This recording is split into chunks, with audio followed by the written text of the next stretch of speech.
La palabra, como nace un indígena y se dice que toma un asiento alrededor de fogón, ellos no dicen jiñoy, ellos dicen ñimbo apuicá, o ñimbo apuicá, silla o silleta, toma una silla alrededor del fuego. El fuego es la vida, el fuego nunca se tiene que apagar entre ellos, el fuego es la vida.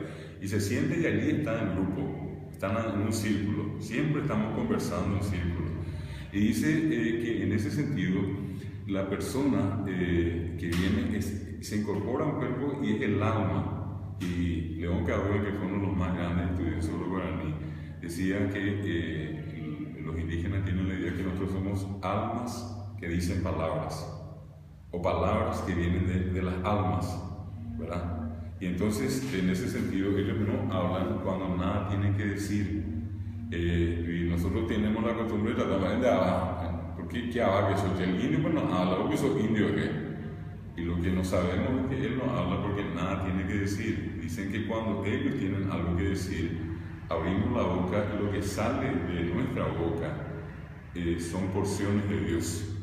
Ellos dicen, enseñan de Yurupi, Ñanderupe, Epejení, salen pedacitos de Dios, ¿verdad?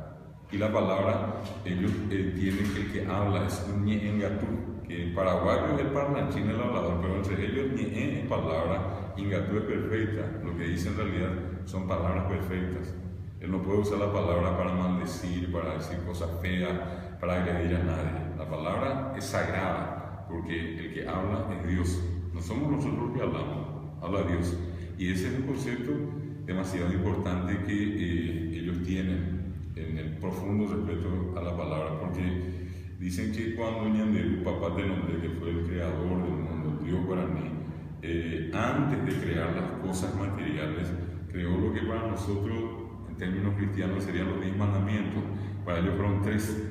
Y uno, el primero de los elementos que crea es la palabra. Dice, como dice también en las tantas versiones cristianas, creó la palabra. El fundamento de la palabra, Ñanderu, hizo que formara parte de su propia divinidad. Entonces, si Ñanderu es divino y él crea la palabra y hace que la palabra forme parte de la palabra divina, es sagrada. Ese es el concepto, el primer concepto que crea Ñanderu. El Dios crea en primer lugar, antes del universo, de las estrellas, de la tierra, de los animales, de Adán y Eva, si quiere, lo que crea la palabra. En segundo lugar, crea una porción de amor al prójimo. Amor al prójimo es el segundo elemento creado. Y el tercero, un himno sagrado, con el cual todos tenemos que siempre recordarlo a él. Ese himno, hasta ahora, los indígenas tienen su famoso ñembo Yeroquí, donde se juntan y ¿qué es lo que hacen? Danzan, que es el Yeroquí. Y el ñembo son las oraciones que el líder va diciendo y la comunidad repite. Y en ese ñembo Yeroquí que hacen todas las tardes, por allí vienen mujeres, varones, niños, toda la comunidad participa. Ellos hacen un simulacro de la dificultad de la vida. Entonces el que va dirigiendo, va danzando, hacen unos movimientos todos juntos, uno detrás del otro.